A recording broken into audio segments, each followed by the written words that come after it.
मित्रों नमस्कार।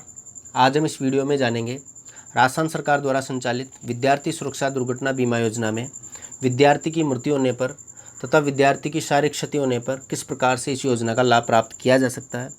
इसकी संपूर्ण जानकारी इस वीडियो में आपको मिलने वाली है। तो शुरुआत करते हैं वीडियो को। सबसे पहले बात करते हैं कि इसके अंदर जो है इस योजना के माध्यम से बीमा कवर कितने रुपये तक का जो है प्राप्त होता है। तो इसके अंदर बीमा धन का लाभ जो है 1,00,000 रुपये तक के बीमा धन का जो मैक्सिमम लाभ आप प्राप्त कर सकते हैं। तो इस प्रकार से 1,00,000 रुपये तक का बीमा धन का लाभ आप प्राप्त कर सकते हैं। तो सबसे पहले बात करते हैं पहले पॉइंट की। तो दुर्घटना के अंदर जो है मृत्यु होने पर 100% तक का बीमा धन का लाभ प्राप्त किया जा सकता है। तो इसका मतलब सीधा सा देखें तो यदि दुर्घटना के केस में विद्यार्थी की मृत्यु हो जाती है तो उस केस में उसको 1,00,000 रुपये तक का जो है बीमा धन का लाभ प्राप्त होगा। उसके बाद बात करते हैं दूसरे के अंदर। तो दूसरे केस के अंदर आएगी बात कि दुर्घटना के केस में जो है विद्यार्थी के दोनों हाथ, दोनों पैर या फिर दोनों आँखें या एक हाथ एक आँख या फिर एक पैर एक आँख या एक पैर और एक हाथ की क्षति हो जाती है तो उस केस में जो है उसको 100% तक का बीमा धन का लाभ प्राप्त होगा। तो सीधा सा देखे जाए तो यहाँ पर क्षति का मतलब ये है कि अंग भंग होना। इसका मतलब यह है कि हाथ का शरीर से अलग होना, पैर का जो है शरीर से अलग होना और आँख का पूर्ण रूप से डैमेज होना, उसी केस में जो है इसका लाभ प्राप्त होगा। तो इस प्रकार से इसके अंदर जो है इस दूसरे पॉइंट के अंदर दोनों हाथ, दोनों पैर, दोनों आँखें या फिर एक हाथ एक आँख या फिर एक पैर एक आँख और या फिर एक पैर और एक हाथ की क्षति के केस में ही जो है 100% बीमा धन का लाभ प्राप्त किया जा सकता है। उसके बाद तीसरे केस में देखें तो दुर्घटना के केस में यदि एक हाथ अथवा एक पैर अथवा एक आँख तीनों में से एक यदि जो है अंग डैमेज हो जाता है या अंग भंग हो जाता है तो उस केस में 50% तक का बीमा धन का लाभ जो है विद्यार्थी को मिलेगा। तो इस प्रकार से ये क्षति के केस में एक हाथ, एक पैर अथवा एक आँख तीनों में से किसी भी प्रकार से एक अंग की यदि क्षति हो जाती है तो उस केस में 50% का लाभ प्राप्त होगा। उसके बाद बात करते हैं जो हमने देखा अभी तक की क्षति, उसके अलावा यदि उपरोक्त क्षति के अलावा अन्य प्रकार की शारीरिक क्षति से बीमाकृत विद्यार्थी की संपूर्ण रूप से अयोग्य होने की दशा में भी 100% तक का उसको बीमा धन का लाभ प्राप्त होगा। तो इस प्रकार से यदि शारीरिक क्षति हो जाती है, शारीरिक क्षति का मतलब है कि बीमाकृत विद्यार्थी है वो संपूर्ण रूप से अयोग्य हो जाता है किसी भी काम को करने के लिए, तो उस केस में भी उसको 100% बीमा धन का लाभ प्राप्त होगा।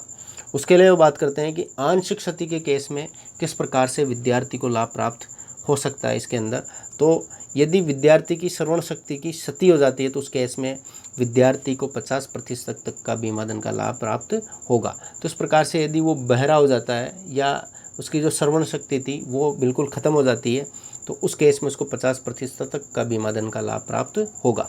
उसके अलावा एक हाथ के अंगूठे अथवा अंगुलियों की क्षति पे, मतलब पूरा यदि चारों उंगलियां कट जाए या फिर अंगूठा अंग भंग हो जाए तो उस केस के अंदर कुल मिला के पूरे हाथ की 4 उंगलियां और एक अंगूठे को मिलाकर यदि क्षति हो जाती है तो उस केस में 40% तक का बीमा धन का लाभ प्राप्त होगा। उसके अलावा बात करते हैं नेक्स्ट, इसके अंदर बात करेंगे हाथ के अंगूठे की क्षति में, मतलब अंगूठे की क्षति में किस प्रकार से।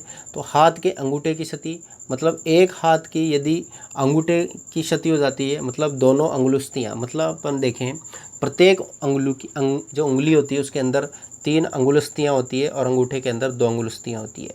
तो कुल मिला के अंगूठा जो है बिल्कुल नीचे से यदि समाप्त हो जाता है, अलग हो जाता है तो उस केस में उसको 25% तक का लाभ बीमा धन का मिलेगा। उसके बाद बात करते हैं हाथ के अंगूठे के अतिरिक्त, मतलब अंगूठे के अतिरिक्त यदि अंगुलियां क्षति हो जाती है तो उस प्रकार से किस प्रकार से उसको लाभ प्राप्त होगा उसकी बात करते हैं। तो हाथ के अंगूठे के अतिरिक्त अन्य अंगुलियों की क्षति में किस प्रकार से लाभ प्राप्त होगा। तो किसी भी उंगली की समस्त अंगुलियां, मतलब कुल मिला के एक उंगली के अंदर 3 अंगुलियां होती है, यदि किसी भी उंगली मतलब 4 उंगलियों में से किसी भी एक उंगली की यदि तीनों जो अंगुलियां हैं वो समाप्त हो जाती है तो उस केस में उसको 10% तक का बीमा धन का लाभ प्राप्त होगा। तो कुल मिला के देखें तो किसी भी हाथ की एक उंगली जो है कट जाने के बाद, अंग भंग हो जाने के बाद उसको 10% तक का बीमा धन का लाभ विद्यार्थी को मिल सकता है।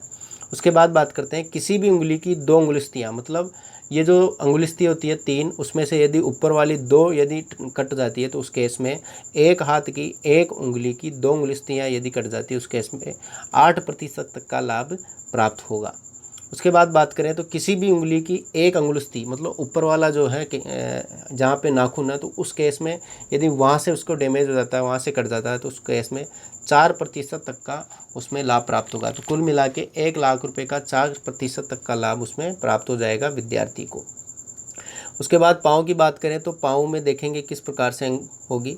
तो पाँव, दोनों पाँव की समस्त पाँव उंगलियाँ मतलब कुल मिला के पाँव के अंदर जितनी भी उंगलियां हैं, दोनों पाँव की पूरी उंगलियां कट जाए, अंग भंग हो जाए तो उस केस में 20% तक का लाभ प्राप्त होगा। कुल मिला के 20,000 रुपये तक का उसमें जो बीमा धन का लाभ प्राप्त होगा। पाँव के 1 अंगूठे की क्षति होने पर, पाँव के अंदर जो अंगूठा है उसमें 1 अंगूठे की क्षति होने पर जो है 5% तक का लाभ प्राप्त होगा। कुल मिला के 2 अंगुलिस्तियाँ यदि उसमें कट जाती है तो उसके अंदर 5% बीमा धन का लाभ प्राप्त होगा। पाँव के 1 अंगूठे की क्षति होने पर, जो पाँव के अंदर जो अंगूठे हैं उसके अंदर 1 अंगूठे की क्षति हो जाती है मतलब 1 अंगुलिस्ती की ऊपर से यदि कट जाता है तो उस केस में 2% तक का बीमा धन का लाभ प्राप्त होगा। कुल मिलाकर 2,000 रुपये तक का लाभ प्राप्त हो जाएगा।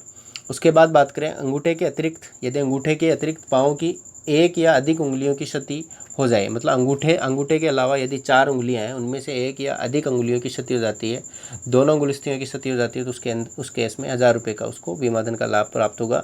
1% तक का बीमा धन का लाभ प्राप्त होगा। उसके बाद बात करते हैं जलने के केस में। यदि किसी केस में यदि विद्यार्थी जल जाता है तो उस केस में उसको किस प्रकार से लाभ प्राप्त होगा।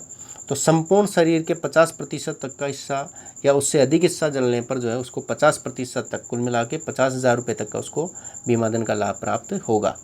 उसके बाद बात करते हैं संपूर्ण शरीर के 40% से अधिक किंतु 50% से कम जलने पर उसको 40% मतलब कुल मिला के 40,000 रुपये तक का उसको लाभ प्राप्त होगा।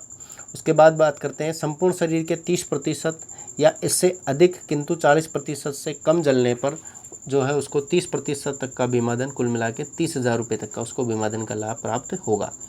उसके बाद बात करते हैं कि दुर्घटना के कारण आई चोट के परिणाम स्वरूप यदि विद्यार्थी 24 घंटे से, यदि उनमें से किसी प्रकार से कोई डैमेज नहीं हुआ, केवल विद्यार्थी कुछ चोट लगी है तो उस केस में 24 घंटे से अधिक चिकित्सालय, सरकारी या प्राइवेट हॉस्पिटल के अंदर जो है विद्यार्थी भर्ती रहता है तो उस केस में जो है डॉक्टर या चिकित्सा अधिकारी के प्रमाण पत्र व दवाई के बिल प्रस्तुत करके जो है नियम अनुसार जो है लाभ प्राप्त किया जा सकता है। इसके अंदर अधिकतम जो है बीमा धन के 10% तक का बीमा धन का लाभ प्राप्त किया जा सकता है। कुल मिला के मैक्सिमम 10,000 रुपये तक का लाभ प्राप्त किया जा सकता है। सामान्यतया 5,000 रुपये तो मिल ही जाते हैं। तो इस प्रकार से 24 घंटे के अंदर यदि विद्यार्थी दुर्घटना के केस में, उसमें एक्सीडेंट के केस में यदि वो एडमिट रहता है तो उस केस में भी इसमें विद्यार्थी को लाभ प्राप्त किया जा सकता है। इससे पहले हम देखें कि किस प्रकार से इसके अंदर दावा किया जा सकता है, तो उसके लिए हमने पहले से वीडियो बना रखी है। तो विद्यार्थी सुरक्षा दुर्घटना बीमा योजना की जो इससे पहले वाली वीडियो है, डिस्क्रिप्शन में लिंक मिल जाएगा, आई बटन में आपको लिंक मिल जाएगा, वहाँ से जाकर उस वीडियो को देख सकते हैं। उसके अंदर संपूर्ण जानकारी इस योजना के बारे में बता रखी है, तो उस वीडियो को ज़रूर देखें आप। उसके अलावा इसके अंदर देखें तो बहुत सारे जो हैं वीडियोज़ हम इस चैनल पर लाते रहते हैं। तो हम राजस्थान सरकार जो कर्मचारी जगत हैं उससे संबंधित योजना के बारे में, SSO पोर्टल, SIPF पोर्टल आदि में आने वाली समस्याएं संबंधित समाधान के बारे में वीडियोज लाते रहते हैं। यदि आप चैनल पर नए हैं तो ज़रूर सब्सक्राइब कर लें, साथ ही बेल आइकन को भी ऑन कर लें जिससे आने वाली नई वीडियोज़ की नोटिफिकेशन आपको मिल सके। तो इस वीडियो को आप ज़रूर शेयर कीजिए जिससे जो महत्वपूर्ण जानकारी है उन सभी विद्यार्थी, अभिभावक और जो कर्मचारी उनके तक पहुंच सके। तो इस वीडियो को ज़रूर शेयर कीजिए। यदि वीडियो आपको अच्छा लगा है तो इसको लाइक ज़रूर कीजिए। धन्यवाद।